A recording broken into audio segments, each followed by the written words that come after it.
Elizabeth Salazar, sejam bem-vindos à Oficina da Notícia. O objetivo do nosso programa é mostrar os bastidores, como funciona o jornalismo na realidade, a prática, o dia a dia, além de dicas. Se você que está aí sonha em ser jornalista também, ou sonha em trabalhar na área da comunicação como youtuber, quem sabe um dia, pois fique ligado na nossa programação. Aqui você vai aprender tudo para se dar bem no mundo da comunicação. Aqui no programa você também vê entrevistas espetaculares.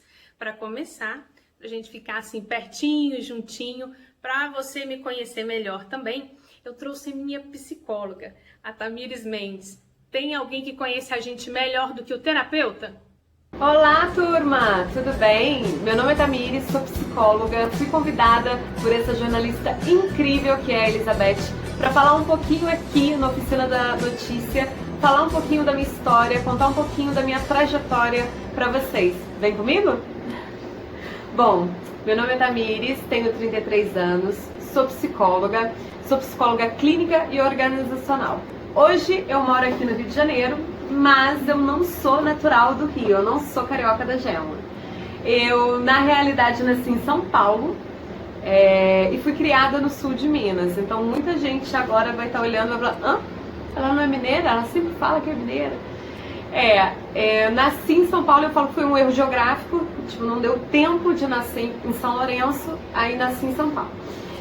Porque com um ano e meio, eu já fui para São Lourenço, sul de Minas Gerais, uma cidade linda, turística, pequenininha. E ali eu cresci, passei minha infância e boa parte da minha adolescência. São Lourenço tem um peso, um significado muito grande para mim. Ali tem os meus amigos de raiz, que eu falo, né? Que é desde 3, 4 anos de idade. Eu sempre fui muito moleca, então, e por ser cidade pequena, eu lembro que eu amava brincar na rua, né? Na frente da minha casa tinha uma montanha, um pasto lindo assim, e a minha brincadeira preferida era pegar um papelão, a gente descia e subia tudo de novo e descia. Gente, quanta energia, né? Hoje em dia acho que eu não consigo fazer uma vez. Mas enfim, era a minha brincadeira preferida, escorregar no pasto, queimada. Tem estado que não fala assim, fala uma outra coisa, mas enfim, queimada. E qualquer coisa com água. E uma outra coisa que também fez muito parte da minha vida na infância e o início ali da adolescência foi a dança.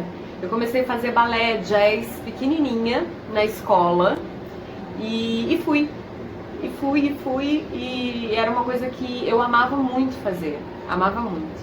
O mais engraçado é que o meu sonho na infância, por eu gostar também muito de bicho e tal, eu queria ser veterinária. É muito engraçada, né? Como as coisas mudam, pensamentos mudam e tudo mais. Eu, na minha família, né? Sou eu, meu pai, meu irmão e minha mãe. Minha mãe, ela faleceu tem agora uns 8 anos, com câncer, mas depois eu posso voltar um pouquinho mais nessa parte com vocês. Hoje sou eu, meu pai, meu irmão. E meu pai teve uma filha linda, maravilhosa, minha irmãzinha, que é temporão, né? Que agora tá com 5 aninhos.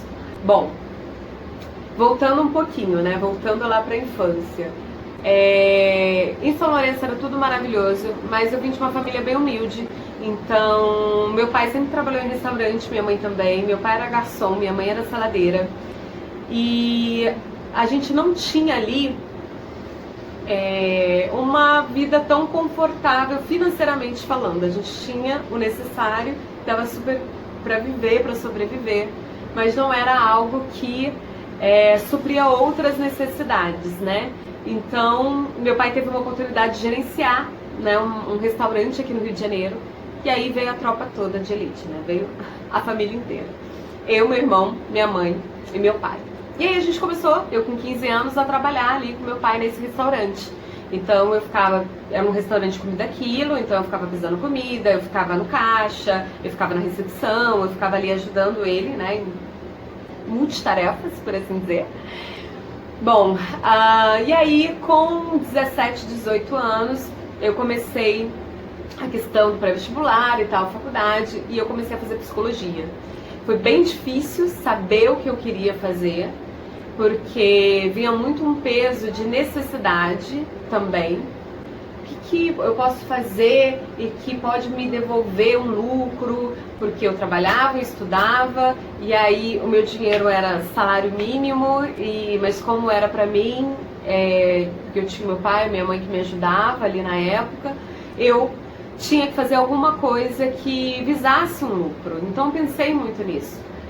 Mas eu amava psicologia e todo mundo falava que não era um curso muito caro e que depois não ia me render frutos e nananana. E foi a primeira vez que eu entendi o significado: faça o que você ama, porque fazendo o que você ama você vê resultado. Hoje isso faz muito sentido pra mim. E contra muita gente eu fui fazer psicologia, que sempre tem os contras, né? Um tio dali, um tio da colar, uma amiga dali, uma amiga da colar, mas é psicologia. E aí já me encantei nos primeiros períodos. Depois ali a minha meta foi: eu tenho que parar de trabalhar de domingo a domingo em restaurante, eu preciso achar um estágio, eu preciso focar dentro da minha área e não sair mais. E aí eu consegui um estágio em RH, no 4º período, e eu amei. Eu entrei na empresa como estagiária e saí como gerente de RH em 4 anos. Foi algo que ali eu me encontrei, me achei que eu fosse fazer só RH para toda a vida e tudo mais. Finalizando a faculdade, que você tem que fazer aqueles estágios obrigatórios clínicos, eu me encantei pela clínica, que eu não sei falar para vocês. E aí o bichinho da clínica me mordeu, que é assim que a gente fala aqui no mundo da psicologia. Me mordeu de um jeito que dar sentido para a vida das pessoas, ressignificar histórias e vivências, aquilo eu sempre vi muito valor. E é engraçado que na psicologia as pessoas acham que o terapeuta faz bem, mas na realidade é uma troca. E hoje eu vejo o quanto os meus clientes me fazem bem, né, em todos os sentidos nessa troca. Então eu sou muito apaixonada, né? Hoje eu atuo na clínica com luto, depressão, compulsividade, ansiedade, transtorno bipolar, borderline. São algumas queixas que chegam para o meu tratamento. Eu sou psicóloga humanista, de todas as abordagens teóricas dentro da psicologia foi que realmente eu falo que é a abordagem que escolhe você. Então realmente eu fui escolhida pela humanista, eu sou muito humanista, então faz parte da minha essência, então foi mais fácil. Fiz MBA em gestão de pessoas, fiz especialização em avaliação psicológica comportamental, estou concluindo um mestrado que eu fui fazer em Porto, em Portugal, na UFP, que, por falar nisso, além da faculdade, do aprendizado, do mestrado, eu conheci pessoas maravilhosas nesse local, que estão na minha vida até hoje. E que como foi bom ter ido para Portugal, ter morado lá, ter feito o curso lá, né?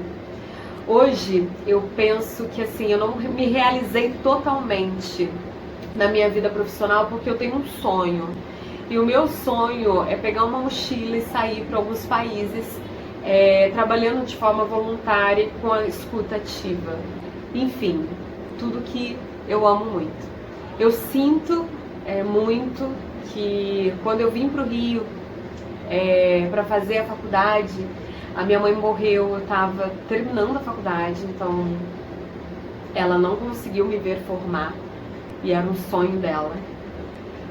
Minha mãe faleceu com 48 anos, com câncer no fígado. A gente descobriu e depois de 3 meses ela veio a óbito, então foi uma coisa muito rápida. Eu tive que aprender a ressignificar muitas coisas na minha vida e obviamente a ajuda de uma escuta ativa sempre fez a diferença, e por isso em todas as outras questões que eu já passei na minha vida, hoje eu sei o quanto eu me cobro até para ser uma boa psicóloga, para estudar cada vez mais, para levar novos conteúdos, para ajudar os meus pacientes, porque eu me deparei com profissionais não tão bons e a gente se depara, e não só psicólogo, né, médico, qualquer profissional, ser humano tem os bons e tem os ruins. E na época que eu precisei, eu me deparei muito com pessoas não tão boas. E eu sempre coloquei na minha cabeça que eu vou ser a melhor que eu posso ser. Muito com a consciência que eu sou um ser humano, né? E que a gente tem os nossos limites. Mas o que eu tiver ao meu alcance, eu quero fazer para ser uma ótima profissional. Hoje eu tenho orgulho em dizer que eu quase estou sem horário na agenda. As clientes estão pedindo mais horários e tal, e isso me deixa muito feliz. É uma conquista, né, muito grande na clínica que eu sempre batalhei, né, para ter. E é isso, acho que eu consegui fazer um bom resumo da minha história, da minha trajetória. Espero que vocês tenham gostado. Eu acho que é isso, assim. Beth, obrigada por essa oportunidade de dividir um pouquinho aqui, de mostrar o quanto o psicólogo é gente como a gente, né? Enquanto tem essa capa, essa figura no Instagram, essa coisa padronizada, o quanto isso são rótulos e são títulos, e que a gente sofre luto, a gente sofre perdas, a gente passa por várias coisas, porque nós somos seres humanos também, né? Como qualquer um. Olha, já tô encantada com esse quadro, assim. Se vocês quiserem saber um pouquinho mais de mim, um pouquinho mais dessa parte clínica, quiserem agendar alguma consulta para me conhecer, vocês podem acessar o meu Instagram, que é tamiresmendes.psi, tá? E também podem acessar, dentro do meu Instagram, na minha bio, tem o link que te leva na minha página também, onde você vê minha agenda, vê também as avaliações das pessoas que são meus clientes hoje. Enfim, é isso. Muito obrigada, tá? Beijo, beijo grande para todos vocês. Agora você vai acompanhar mais uma entrevista com a Jaqueline. A Jaqueline Vasconcelos é uma das sócias da Quorum RH, uma empresa solidificada, uma empresa de sucesso que atua no mercado brasileiro há mais de 17 anos. Com sede em Belo Horizonte, ela é capaz de atender a você e a sua empresa em qualquer parte do Brasil. Eu acompanhei desde o princípio essa história de sucesso e trouxe para você se inspirar. Você também pode chegar longe. Oi, Jaque, boa tarde. Que legal ter você aqui no nosso programa. Oi, Beth, tudo bem? Como é que você tá? Tô ótima. Gente, a Jaque, eu já apresentei aqui para vocês, mas Jaque, conta um pouquinho pra gente. Qual que é a sua profissão? O que você faz da vida? Meu nome é Jaqueline, né, como a Beth já mencionou. Eu sou psicóloga e sou consultora de RH, né? Eu fiz psicologia, me especializei em recursos humanos e hoje eu tenho uma consultoria de RH que atua aqui em Belo Horizonte, mas na verdade em todo o território nacional. Quorum RH. Quem está nos ouvindo, com certeza está escutando esse sotaque gostoso, que é um pouco diferente do meu. De onde que você veio, Jaque? Onde que você nasceu?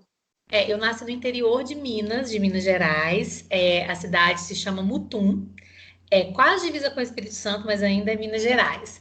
Mas eu vim para Belo Horizonte quando eu estava com 17 anos, porque eu passei no vestibular aqui e desde então nunca mais saí de Belo Horizonte. Sempre morei aqui, fiz faculdade, formei, comecei a trabalhar, tudo aqui em Belo Horizonte. Atualmente eu moro também no interior do Mato Grosso, que é em Barra do Garças. E conta um pouquinho pra gente sobre a sua vida no interior. Você nasceu numa família de quantos filhos? Como que era? Como que foi ali a sua infância? Como foi crescer no interior? A minha cidade, na verdade, ela é até... Mutum Vocês ficam brincando de onde eu venho é a região metropolitana de Mutum, porque não é nem na cidade, é num distrito de Mutum que chama Roseral, é bem pequenininho mesmo. Então, assim, uma cidade com menos de 5.000 habitantes, muito pequeno, que todo mundo conhece todo mundo. E o meu pai, ele tinha um comércio nessa cidade, e a gente, né, meu pai sempre...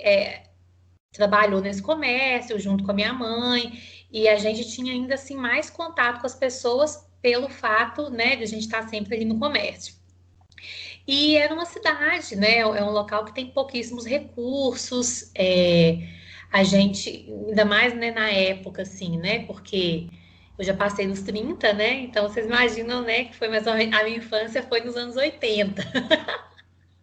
Então, assim, o único veículo que a gente sempre teve foi a televisão. E o meu pai, ele sempre gostou muito de informação, sabe? Ele assinava jornal, assinava revista. E foi dali, então, que eu comecei realmente a ter curiosidade, a estudar, a buscar informação e a ver que existia um mundo maior do que aquilo ali, né?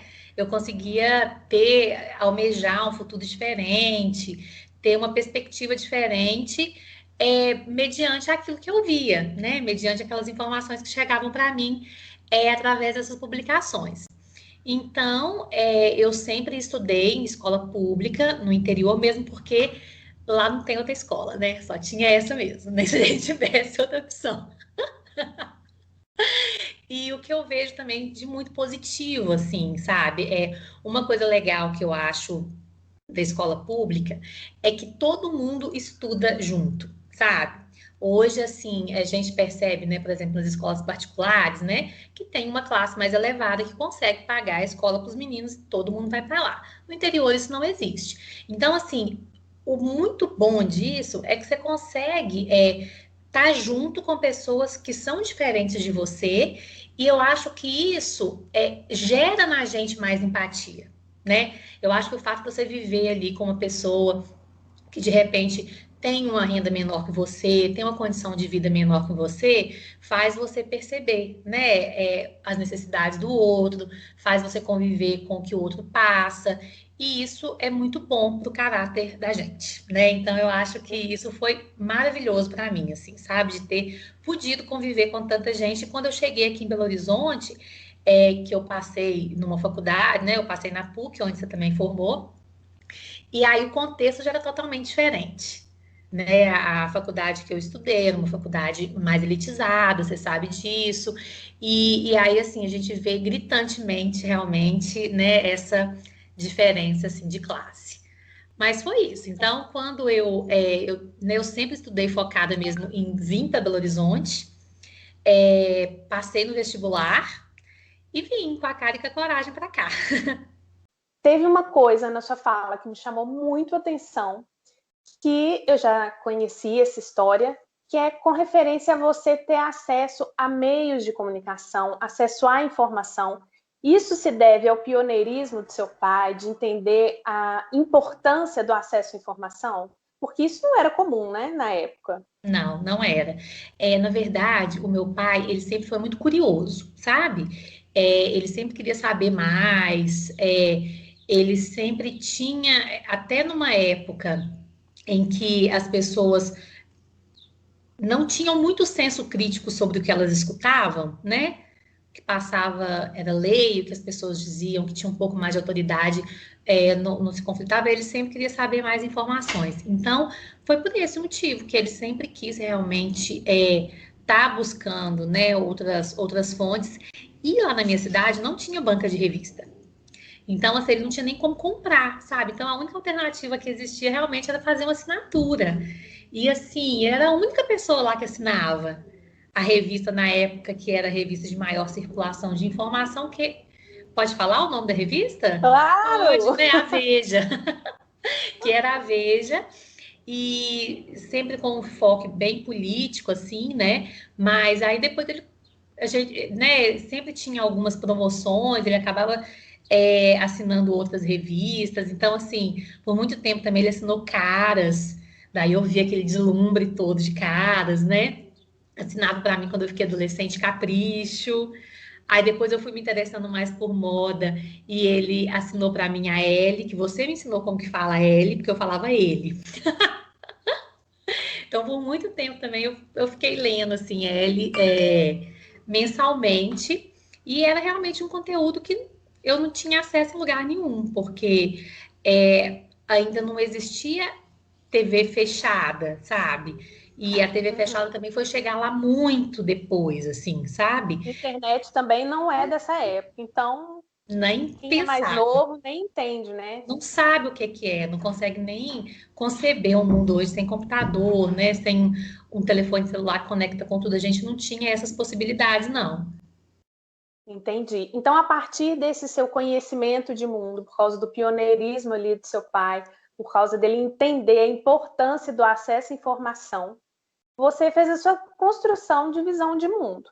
Quando que você entendeu que você queria vir para a capital, para Belo Horizonte? Como que foi isso? Ou já era assim, não, aqui estudou, tem que ir para a capital? Como que era isso? Não, muita gente ficou, né? Muita gente mesmo estudou lá, casou, teve filho, foi morar lá.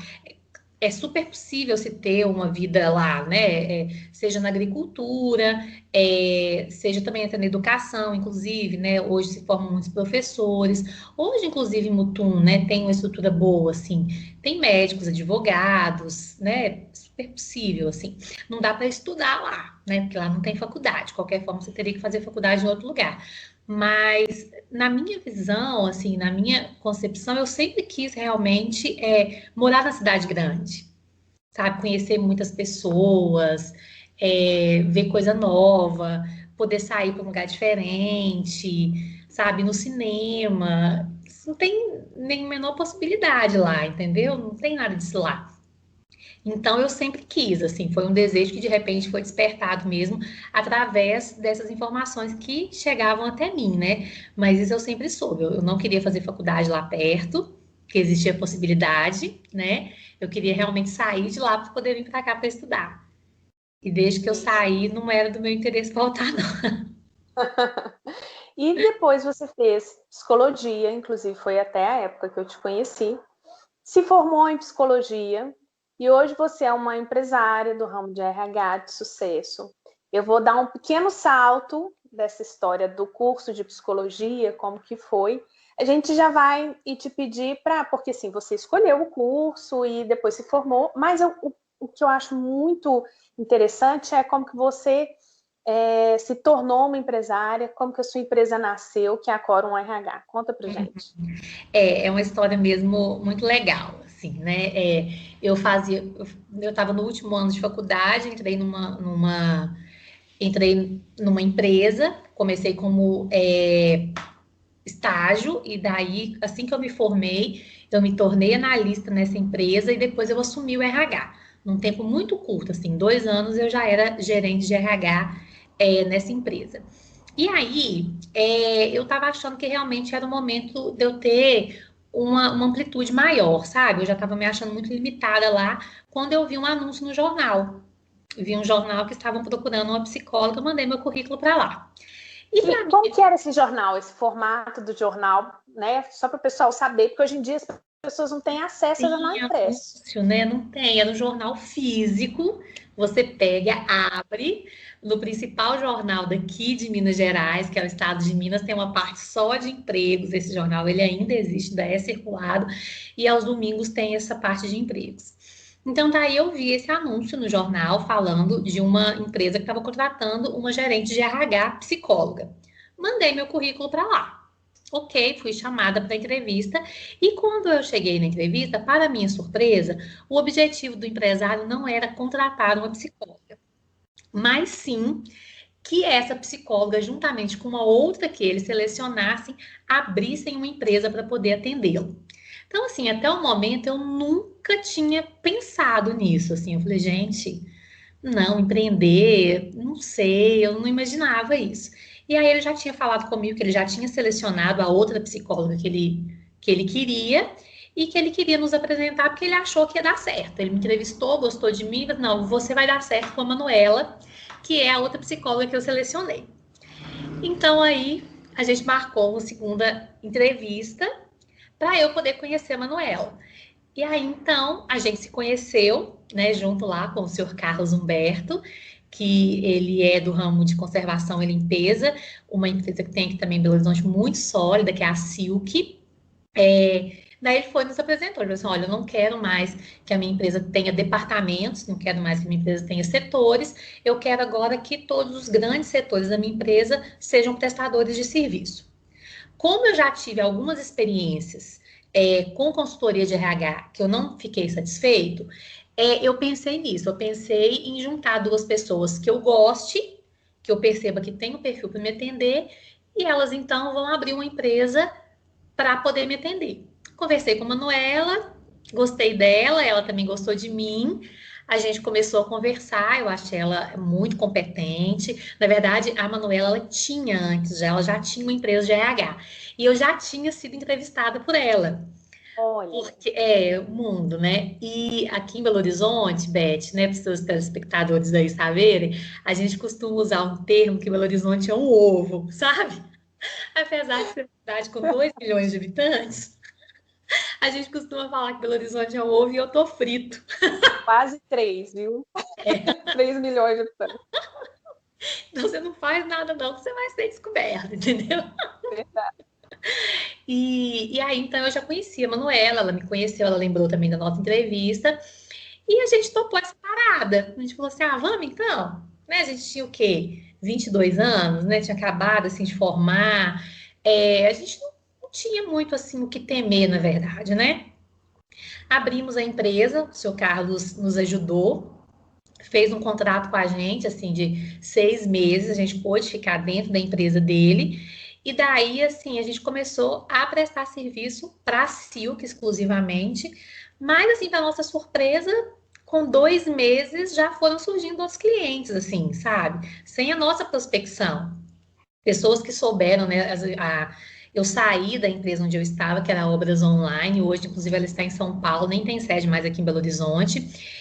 E felizmente eu saí super bem, sabe? Eu, inclusive, falei com eles que se eles quisessem, eu poderia estar prestando serviço para eles. E vários clientes para os quais eu selecionava para eles, né, para outros cargos, né, eles comentaram que eu havia aberto uma empresa e eles me procuraram, assim, sabe, para poder continuar prestando serviço. E engraçado que eu tenho clientes até hoje que vieram lá da Obras Online, sabe? Por exemplo, a Bonato Banheiros aqui de Belo Horizonte, é um cliente que veio comigo desde lá da Obras Online, isso aí há 14 anos, 13 anos atrás, muito tempo. É, e aí foram surgindo clientes e a gente foi começando a atender, né? O seu Carlos não se opôs, né? Porque a gente sempre primeiro colocou para ele, né? Se a gente tinha possibilidade e tudo mais. E a empresa realmente foi tomando aí um patamar maior, até que a gente chegou aí no momento em 2013, 2012, 2013, que a gente chegou a selecionar assim 300 pessoas por mês, sabe? No auge, né, assim, do nosso negócio, quando havia uma demanda muito grande aqui em Belo Horizonte de call center, né, que era o profissional que a gente mais atendia. Mas desde então a gente vem, né, aí se mantendo, mesmo nesse mercado maluco, nessas reviravoltas aí que vem acontecendo, né? Crise atrás de crise, pandemia, mudança de governo, impeachment, pá. A gente tem, graças a Deus, conseguido se manter, né? Mesmo nessa maré aí bem tortuosa. Verdade. Isso tudo fruto de um trabalho sólido, de uma preocupação também. E eu gostaria de te agradecer muito por contar a sua história para gente, uma história aí realmente de sucesso. E contar para quem está nos assistindo de casa que na semana que vem a Jaque volta, mas dessa vez ela vai dar dicas de carreira, dicas de emprego, né? Principalmente para quem quer aí se aventurar por uma nova carreira. As pessoas sonham muito com essa área da comunicação e às vezes se esquecem ou não sabem como que faz para solidificar uma carreira e uma história de sucesso como essa que a gente acabou de ouvir da Jaque e da Quorum RH. Então, semana que vem eu posso contar com você aqui de volta com a gente? Nossa, eu vou adorar! Então tá certo, Jaque. Muito obrigada, viu? Obrigada, Beth. Tchau, tchau, gente. Opa, eu sei que você tá aí me assistindo, tá louco para ter dicas, não é mesmo? Sonha aí com o mundo da comunicação? Olha só que pessoa bacana que eu trouxe para conversar com a gente. A Clarissa Guimarães é minha amiga e fera, expert em telejornalismo. Tá cheio de dica boa para você. Acompanhe. Bom, agora nós vamos conversar com a Clarissa Guimarães, que é nossa colega de profissão.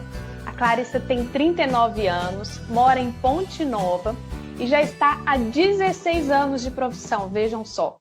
Então ela tem muita dica para contar como que ela chegou lá. Clarissa, seja muito bem-vinda, tudo bem? Elizabeth, obrigada, muito obrigada pelo convite. É um prazer poder participar aí com você. Eu espero poder contribuir um pouquinho, ajudar e clarear, né? Todo mundo que gosta do jornalismo, que adora a nossa profissão e que acha uma coisa muito difícil de fazer. Não, não é muito difícil de fazer, é possível, desde que a gente tenha dedicação e vontade. É isso mesmo, Clarissa, o prazer é todo nosso.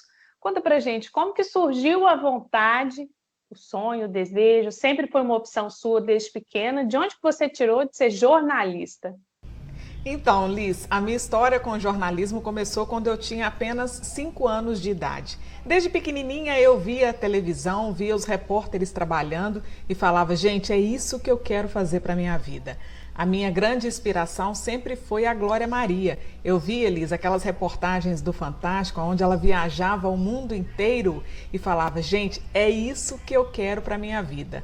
Acho que também tem um pouquinho de carga genética aí, já que eu sou filha de um radialista. Então a comunicação sempre esteve muito presente e muito latente na minha vida. E desde então eu persegui esse sonho até fazer faculdade, formar e me tornar uma profissional que está aí no mercado já há 16 anos. Clarissa, você trabalhou por algum tempo numa área que é o sonho de muita gente que faz jornalismo ou que deseja fazer o jornalismo, que é o telejornalismo. A gente sabe realmente que é uma área encantadora. Conta para mim como que você foi parar no telejornalismo, como que foi essa experiência para você? O meu início na TV, acredito, tenha sido bem parecido com a da maioria das pessoas que consegue uma vaga e uma oportunidade. Eu entrei lá cobrindo férias de uma jornalista que já era mais antiga na TV. Então, todos os anos que ela saía de férias, eu cobria a Cecília. E ela fazia de tudo, né? TV de interior, Liz, é muito diferente da estrutura que se tem nas grandes cidades. Então, ela era repórter e era apresentadora. Então, quando eu cobria férias, eu fazia exatamente essas funções. Eu era repórter, apresentadora, produtora, editora, ou seja, a gente fazia tudo, pensava-se tudo. A gente tinha 5 horas para poder produzir um jornal de meia hora que ia ao ar todos os dias, ao vivo, pela TV Educar. Então, assim, foi uma experiência incrível e foi assim que eu comecei lá, que as portas se abriram para mim e lá eu fiquei por 10 anos, onde depois... houve uma troca, a TV Educar pertencia à Rede Salesiana de Escolas, hoje ela pertence à Rede Catedral de Comunicação Católica. Quando houve essa migração, eu passei a ser contratada. Eu fui jornalista contratada, carteira assinada, até então. Ou eu era ferista, cobria férias, ou então trabalhava de maneira voluntária. Também tive um programa na TV Educar com o jornalista José Cunha, que me ajudou muito. A gente tinha um programa de auditório também, que era ao vivo, diário, 2 horas. Você imagina o que é fazer um programa ao vivo 2 horas. Então, assim, foi uma verdadeira escola. Eu sou eternamente grata à TV Educar pela oportunidade e por todos esses anos de trabalho ali. Foi de muito aprendizado. Você tem uma voz maravilhosa, se porta super bem, é uma pessoa que funciona muito no vídeo, mas você já, com 5 anos, né, que você contou que já sonhava com jornalismo, já era assim? Ou como que você fez para chegar até esse ponto? Falar para a câmera, eu acho que é o momento mais gostoso de todo jornalista, né? Claro que a gente tem o dom, tem gente que nasce com isso, com essa facilidade de lidar com a câmera, mas também tem gente que pode aprender e aprendendo se dar muito bem. Para isso é preciso treino, prática, dedicação, muito estudo. O repórter, quando ele aparece numa reportagem, a gente chama de passagem. Esse é o nosso momento, é o momento em que o repórter aparece para poder dar mais informações, detalhes, e o ideal é que essa passagem aconteça sempre no local onde o fato aconteceu. E ali você entra com dados e informações. Muitas pessoas me perguntam se isso é decorado, se eu estou lendo. Não. O repórter, quando faz a passagem na rua, ele não tem um texto pronto, pelo menos eu nunca tive. Então, o que eu fazia para poder organizar as ideias na minha cabeça? Eu sempre trabalhava com palavras que a gente chama de palavras-chave. Eu não escrevia num papel, mas se você ficar mais à vontade de escrever num papel e tal, pode também. Então eu pegava 5, 6 palavras-chave daquele texto que eu já tinha criado na minha cabeça e então eu fazia uma passagem. A passagem ela facilita muito quando o repórter também tem domínio do assunto que está sendo tratado, ou seja, a passagem era a última coisa que eu fazia dentro de uma reportagem. Depois que eu fazia as entrevistas, que eu elaborava o texto na minha cabeça, que eu apurava todas as fontes e todas as informações, aí sim eu gravava a passagem. Então, quando a gente deixa para gravar a passagem por último, a gente está mais firme para dizer para as câmeras aquilo que é necessário, ou seja, a gente está mais confiante. Então, é isso.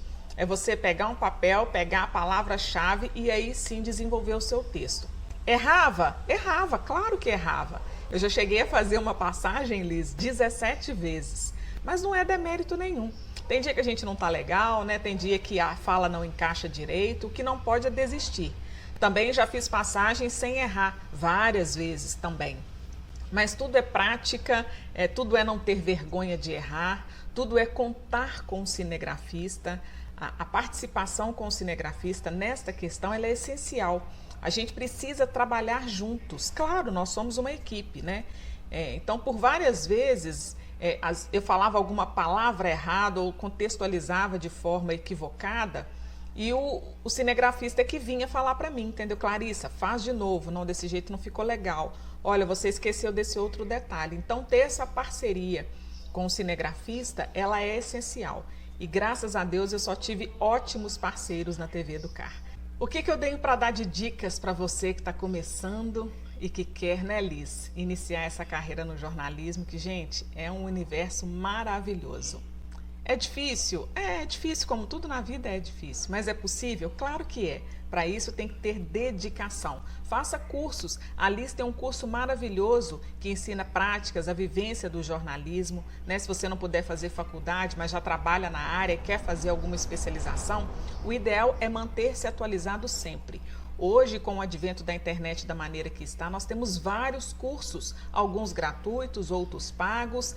Temos várias dicas, vídeos profissionais que estão sempre à disposição, como é o caso da Liz. Então, se você tem esse sonho e quer seguir a carreira no jornalismo como eu e ela seguimos, faça curso, estude, se dedique. Nada é impossível quando a gente persiste naquele sonho. É o que eu falei anteriormente, a gente nascer com isso é muito fácil e fica mais fácil ainda de produzir. Mas se você não nasceu com um dom para falar de frente para as câmeras, mas tem um sonho de ser jornalista, não precisa de ter o dom, você já tem o sonho. Então, se você tem o sonho, você tem condições de buscar, de correr atrás e de fazer mercado e de fazer carreira nessa profissão. Clarice, muito obrigada pela entrevista. Ter você aqui foi maravilhoso. Suas dicas foram muito preciosas e eu espero contar mais com você aqui na nossa Oficina da Notícia. Liz, eu quero agradecer mais uma vez a oportunidade, a confiança, o convite. Estarei sempre aqui à sua disposição para você, para os seus alunos. Eu espero que eu tenha conseguido contribuir com um pouquinho de conteúdo, com um pouquinho de experiência que eu tenho, né, e mostrar que não é um bicho de 7 cabeças. Tudo é possível quando se tem garra, força de vontade, persistência e principalmente o estudo. Corre atrás que você vai conseguir. Muito bem, obrigada, Clarice. Até a próxima. Até a próxima, um beijo. Tchau. Além dos bastidores, você acompanha uma turminha de um curso de jornalismo. É um curso livre, um curso técnico para ensinar o pessoal a atuar em frente às telinhas. Esse curso você que está assistindo também pode fazer, seja EAD ou seja presencial em Barra do Garças, cumprindo todas as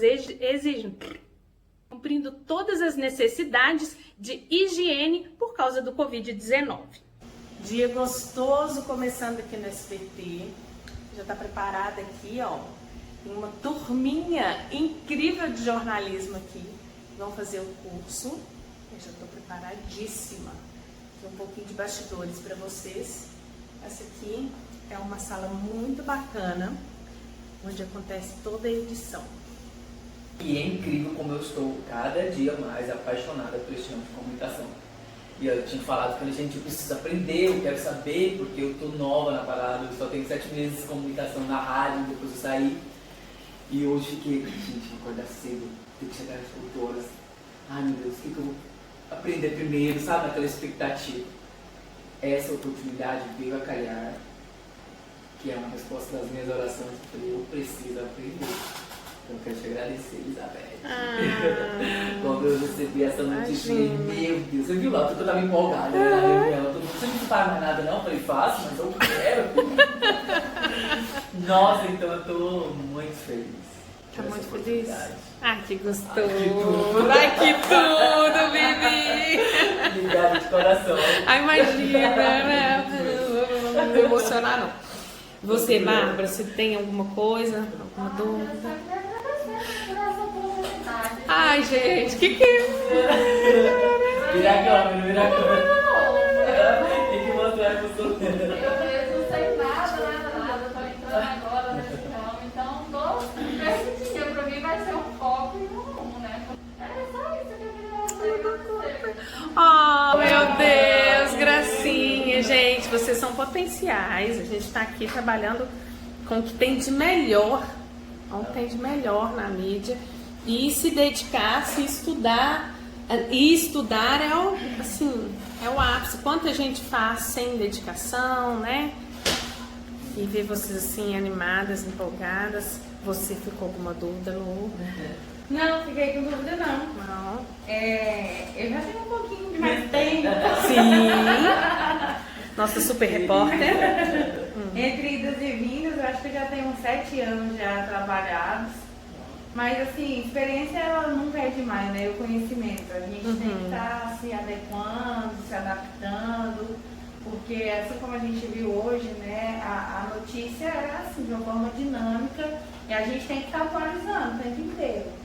Então, assim, tinha coisas que a gente começou a fazer há 10 anos atrás, que hoje já não se usa mais, e a gente teve que se adaptar a essa nova fase, né, de trazer informação. Hoje as pessoas buscam uma alternativa diferente, essa é a grande verdade, porque está todo mundo já cansado dessa forma robótica de ser, né? Então, assim, a gente tem que estar se adaptando, a gente tem que estar buscando conhecimento, e eu achei muito importante a palestra da senhora.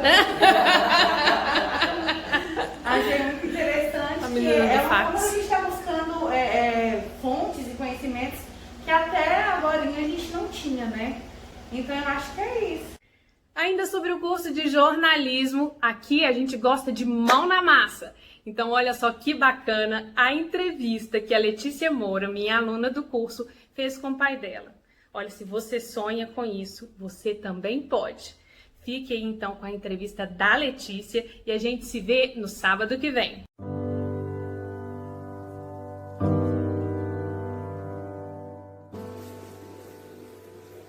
Olá, meu nome é Letícia Moura e hoje eu vou... Porque ela inclui diversos grupos que muitas vezes são excluídos. Bom, então para começar eu gostaria de saber o que é representatividade para você. De uma maneira geral, o mundo na Alemanha nazista, se você fosse deficiente, você morreria de expulsão, né? As pessoas estão querendo Orientação sexual que sejam ouvidas e representadas, né? Olá, eu sou a Letícia Moura e hoje eu vou entrevistar Fábio Moura para batermos um papo sobre a representatividade. A representatividade é algo muito importante, pois ela inclui muitos grupos que são excluídos diversas vezes na sociedade. Ela pode se manifestar em diversos meios, como no meio artístico e no nosso cotidiano. Para a primeira pergunta, eu gostaria de saber o que é a representatividade para você. Então, a representatividade, ao meu ver, seria dar valor a todos os grupos menos favorecidos, incluindo negros, homossexuais, né, pessoas com deficiência, todos esses grupos que perante a sociedade, né, não são tão favorecidos, seria dar o valor e a devida importância a essas pessoas. E que pessoas você acha que trouxeram essa representatividade para o nosso meio? Olha, eu acho que a representatividade ficou mais explícita nos últimos anos, há pouco tempo, né? Antigamente não era assim tão difundida e tão buscada. De uns tempos para cá, o próprio cinema, né, que é um formador de opiniões e define muitas coisas, ele usou isso de uma maneira muito boa. Um exemplo claro é o filme do Pantera Negra, onde tudo naquele filme divulgou de uma maneira muito positiva o negro, né, como um herói, como uma pessoa que pode fazer de tudo, tanto quanto os outros. Outro exemplo claro disso são os atletas paralímpicos. Eles fizeram com que os deficientes, né, em sua maioria, às vezes desanimado por ter uma deficiência, por ter adquirido isso, fizeram com que essas pessoas tivessem sonhos, vissem que seria possível fazer algo, que eles não estavam ali inúteis, né, para a sociedade. Eu acredito nisso. Até hoje sabemos o quão desigual a sociedade se encontra. Porém, como você mesmo disse, de uns tempos para cá, muitas pessoas começaram a lutar para que a desigualdade diminua cada vez mais. Quando você acha que as pessoas começaram a se erguer e lutar por isso? Eu acredito que, de uma maneira geral, o mundo está mudando, né? As pessoas, num todo, estão mudando, estão querendo a igualdade, né? Que todos representem, né? Todos sejam iguais. Antigamente não, nos anos 60, 70, era uma segregação muito grande, né? A gente lembra principalmente dos negros, mas em épocas mais antigas, por exemplo, na época de Hitler, né, na Alemanha nazista, se você fosse deficiente, você morreria, você seria morto. E isso é horrível. Então hoje está havendo uma evolução, né? As pessoas estão querendo isso. Claro que há aqueles grupos ainda radicais que pregam ao contrário, mas hoje está havendo uma evolução, sim. Como você acha que nós podemos contribuir para que essa representatividade aumente cada vez mais e por que ela é tão importante? Eu acho que podemos contribuir consumindo isso, né? Consumindo esse material dessas pessoas e agindo de uma forma neutra. Você não precisa definir raça ou definir se a pessoa é bonita, feia, se ela tem uma deficiência ou não tem. Quando o ser humano tiver na cabeça dele que é tudo igual, nós viemos do mesmo lugar e vamos do mesmo lugar. Então, quando tiver esse tipo de consciência, tudo vai ficar mais fácil. E é isso que a gente tem que buscar, né? E aqueles que não são, a gente precisa conversar, precisa usar de uma forma para que mude, para que seja cada vez mais igual, todos iguais. Eu concordo completamente com você, Fábio. Eu acho que já passou da hora de nós nos unirmos, nos falarmos, nos manifestarmos sobre isso, para que todas as pessoas, independente da sua raça, gênero, orientação sexual, sejam ouvidas e representadas nessa sociedade. Bom, então muito obrigada, Fábio, por esse papo muito leve, porém muito importante. E eu espero que as pessoas, a partir disso, consigam se conscientizar cada vez mais sobre essa representatividade e que todos nós consigamos evoluir para que todos um dia consigam ser vistos iguais. Obrigado a você, Letícia. Isso é só um exemplo, né? Todos nós devemos ter esse tipo de atitude, e não só falar, mas agir, né? Para que isso mude e sempre evolua, né? Uma coisa boa, né? Que é a igualdade. Então é isso, até mais. Tá ok? Tá dando certo aí? Ai, você parou, você pausou, Jaque! Jaque! Ai, meu Deus do céu. Não acredito que a internet tá ruim, amiga. Aí, voltou. Conexão ruim, a minha. Deus, põe sua mão aqui. Como é que eu vou fazer pra trabalhar assim, desse jeito? Trouxe isso comigo dessa veia jornalística. Só um minutinho, me perdoa, mas tá desincronizada a sua voz. Só começou a gravação que você tá falando, sincronizou. Engraçado, tá dando delay? Tá dando delay. O que será? Não sei. Eu vou Vamos fazer sair. Eu vou parar a gravação.